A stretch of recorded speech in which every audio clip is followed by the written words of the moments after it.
Hello friend, welcome to my channel Raiya blogs and cooking. আজ বানাবো সজনে ডাঁটা দিয়ে রুই মাছের ঝোল।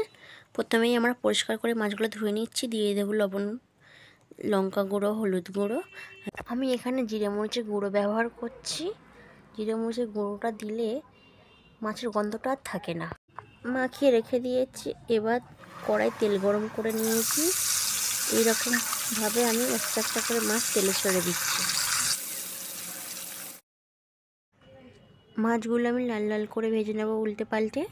এদিকে আমি সবজিগুলো রেডি করে নিই, চলো করে নিয়েছি। মাছ রেডি হয়ে গেছে, ওই তেলেই আমি পেঁয়াজ ছেড়ে দিলাম। পেঁয়াজটা একটু ভাজাভাজি করে নিচ্ছি, নিয়ে দিয়ে দেবো লঙ্কা গুঁড়ো, হলুদ গুঁড়ো, লবণ দিয়ে ভালো করে নেড়ে চেড়ে নিচ্ছি। একটু আদা রসুনের পেস্ট দিয়ে আরও একবার নেড়ে চেড়ে নিয়ে সবজিগুলো আমি এই মশলায় দিয়ে দেবো।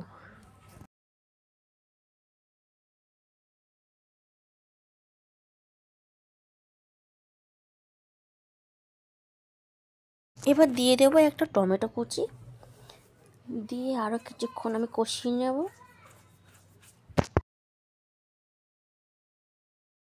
এবার আমি সবজিগুলো সিদ্ধ হওয়ার জন্য জল দিয়ে দিচ্ছি, বেশ কিছুটা জল দেব যাতে ওগুলো সিদ্ধ হয়ে যায়। জলটা ফুটে এসেছে, ওপর থেকে দিয়ে দিচ্ছি ধনেপাতা কুচি, দিয়ে দিচ্ছি জিরে বাটা। এটা দিলে কি হয়, তরকারির টেস্টটা দ্বিগুণ বেড়ে যায়। তার কারণে জিরে বাটাটা ব্যবহার করুন আপনারা, টেস্ট লাগবে খেতে। মাছগুলো এবার আমরা এক এক করে সাজিয়ে দিচ্ছি তরকারির উপরে। রেডি হয়ে গেল সজনে ডাঁটা দিয়ে রুই মাছের ঝোল। রেসিপিটা ভালো লাগলে প্লিজ লাইক অ্যান্ড সাবস্ক্রাইব করে পাশে থাকবেন। দেখা হবে পরের একটা ভিডিও নিয়ে।